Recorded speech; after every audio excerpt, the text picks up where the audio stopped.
Vote Bihar का, तो विकास गुजरात में होना चाहिए कि बिहार में होना चाहिए? गुजरात में कि बिहार में? तो मोदी आके हम लोग को ज्ञान दे रहे हैं कि वोट हम लोग से लेंगे, आप बुलेट ट्रेन गुजरात में चलेगा। अरे भाई, वोट बिहार का, अब फैक्ट्री लगेगा गुजरात में।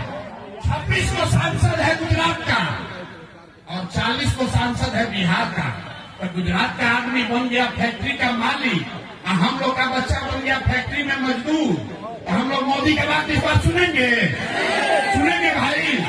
ना जिसको सुनना है बताइए। कोई सुनना चाहता है? नहीं सुनना चाहते हैं ना? एक बार फैसला करके बताइए। लालू नीतीश मोदी का राज की जनता का राज? नहीं सुनाई दिया? लालू नीतीश मोदी का राज की जनता का राज? तो जनता का राज चाहिए तो अपने बच्चों के लिए वोट देना है, याद रखिए।